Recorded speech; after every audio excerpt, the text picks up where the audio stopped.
दोस्तों, भले ही परिवार में सबके पास मोबाइल फोन हो, किंतु समय देखने के लिए घर में एक दीवार घड़ी तो अवश्य होती है, क्योंकि यह सदियों से हमारे घर का हिस्सा रही है। यदि घर में कहीं भी दीवार घड़ी न हो तो बहुत अजीब भी लगता है। कुछ घरों में तो एक से ज्यादा भी होती है, तो घड़ी को क्या कहीं भी टांग देना ठीक है या नहीं, जानेंगे आज की इस वीडियो में। दोस्तों, घड़ी को भूल कर भी इस दिशा में ना लगाएं, इससे फैलती है घर में नकारात्मकता। इसी के साथ हम जानेंगे दोस्तों कि आपको कैलेंडर कहां पर नहीं लगाना है, क्या गलती आपको नहीं करनी है, और साथ ही मैं आपको बताऊंगा कि यदि आपकी घर वास्तु दोष है तो कैसे आप जान सकते हैं और क्या उपाय कर सकते हैं जिससे कि वास्तु दोष दूर हो और आपके जीवन से परेशानियां खत्म हो जाएं। तो पूरी जानकारी के लिए इस वीडियो को अंत तक अवश्य देखिएगा। दोस्तों, हम सभी के घर में घड़ी का प्रयोग किया जाता है। घड़ी जो बीते समय और आने वाले समय के बारे में हमें सूचित करती है। यदि हमारे जीवन पर सबसे ज्यादा किसी का प्रभाव पड़ता है तो वह है समय। हर किसी का समय एक जैसा नहीं होता। अच्छे और बुरे समय सभी के जीवन में आते रहते हैं। समय चक्र का चलना कायम ही रहता है। समय किसी के लिए नहीं रुकता। किंतु यदि हम आपसे कहें कि आप अपने समय को अच्छा बनाने के लिए कुछ उपाय कर सकते हैं तो आपको यह सुन के कैसा लगेगा? जी हाँ, हम बात कर रहे हैं घर में लगी घड़ी की, जिसे हम रोज निहारते हैं, पर कभी ये नहीं सोचा होगा कि ये घड़ी हमारा समय बदलने और अच्छा समय लाने में मदद कर सकती है।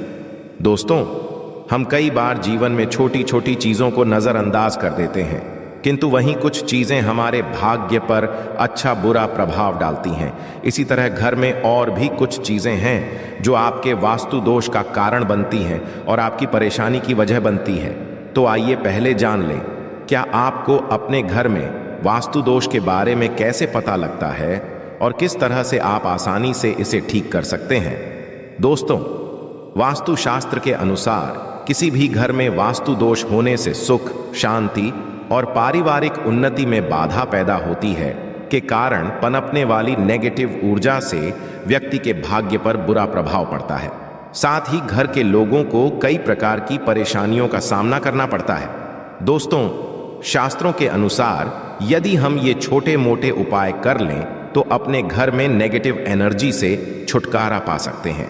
आइए जानते हैं, किंतु उससे पहले दोस्तों आपसे रिक्वेस्ट है कि वीडियो को लाइक करें, अपने दोस्तों के साथ शेयर करें, और यदि आपने अभी तक चैनल को सब्सक्राइब नहीं किया तो सब्सक्राइब करके बेल आइकॉन अवश्य प्रेस कर लें। दोस्तों, नंबर 1, जीवन में तरक्की पाने के लिए रोज पहली रोटी गाय को दें, पीपल को जल चढ़ाएं और चींटियों को शक्कर मिला हुआ आटा दें। तांबे के लोटे में जल व लाल चंदन मिलाकर रात को अपने सर के पास रखकर सो जाएं। सुबह उस जल को तुलसी को चढ़ा दें। ऐसा करने से आपकी परेशानियां धीरे धीरे दूर हो जाएंगी। नंबर 2, वास्तु के अनुसार यदि आपके घर में तिजोरी है और आप उसके सामने शीशा लगा दें तो इससे धन में बरकत होती है। व्यापारी लोग अपने कैश बॉक्स के सामने शीशा लगाएं, इससे आपके ग्राहक बढ़ेंगे। दोस्तों, नंबर 3, झाड़ू पोछा कभी भी खुले में नहीं रखना चाहिए। इन्हें सदैव छुपाकर रखना चाहिए और झाड़ू भी रसोई में नहीं रखनी चाहिए।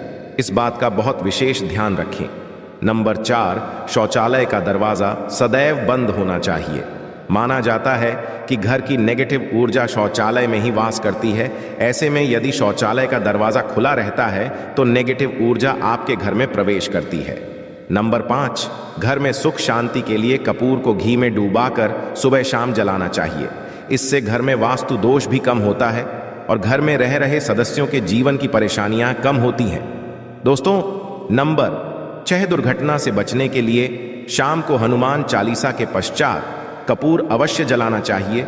नंबर 7, घर में जिस जगह वास्तु दोष हो वहां कपूर की 2 टीकियां रखें। खत्म हो जाने के पश्चात वहां दोबारा इसे रखें। नंबर 8, सूर्य अस्त के पश्चात कभी भी किसी को दूध, दही या प्याज नहीं देना चाहिए। ये भाग्य में बाधक भी बन सकता है। नंबर 9, घर के मुख्य द्वार पर कूड़ादान कभी भी ना रखें। नंबर 10, घर में टूटा हुआ कभी भी नहीं होना चाहिए। नंबर 11, अच्छे भाग्य के लिए सुबह नहाते समय पानी में थोड़ा सा कपूर का तेल मिलाएं। शनिवार को चमेली का तेल भी मिला सकते हैं। नंबर 12, लक्ष्मी की कृपा पाने के लिए रोज रात को रसोई अच्छी तरह से साफ करके चांदी की कटोरी में कपूर और लौंग जलाएं। यह प्रक्रिया रोज की जाए तो घर में बरकत बनी रहती है और माँ लक्ष्मी जल्द ही ऐसे घर से आकर्षित होती है, ऐसे घरों से नकारात्मकता दूर रहती है। दोस्तों, नंबर 13, घर के सोने वाले कमरे में पौधे नहीं लगाने चाहिए, इससे के ऊपर नेगेटिव प्रभाव हावी हो सकता है। नंबर 14, घर में पौधे लगाते समय पानी में सेंधा नमक डालें। सादे नमक का भी आप उपयोग कर सकते हैं, किंतु दोस्तों ज्यादा फलदायी होता है, आपको शुभ फल जल्द ही प्राप्त होंगे। दोस्तों, घड़ी की सही दिशा आपके जीवन को भी सही रास्ता दिखाने में मदद कर सकती है। इसके अलावा को किस जगह लगाना चाहिए और किस जगह पर नहीं, ये भी हम बात करेंगे। सबसे पहली बात जिसकी हम बात करेंगे वो है दोस्तों घड़ी का आकार, यानी घड़ी की शेप। दोस्तों, वास्तुशास्त्र के अनुसार गोलाकार की घड़ियां अंडाकार घड़ी सबसे उत्तम मानी जाती है, पर आजकल देखा जा रहा है कि बाजार में कई प्रकार की घड़ियां मौजूद हैं जिसमें घर के सदस्य या भगवान की तस्वीरें और फोटो भी लगी होती हैं। किंतु दोस्तों, आपको बता दें कि घड़ी के साथ तस्वीरें लगाना बिल्कुल भी सही नहीं है। आपके घर के सदस्यों के जीवन पर समय का प्रभाव देखने को मिल सकता है और भगवान की तस्वीर घड़ी में बिल्कुल भी नहीं लगानी चाहिए, क्योंकि भगवान की तस्वीर को रोज धूप, दीप, अगरबत्ती और पूजन की आवश्यकता होती है और घड़ी तो कई महीनों तक धूल में पड़ी रहती है। इससे भगवान का अपमान होता है और ये शुभ नहीं माना जाता।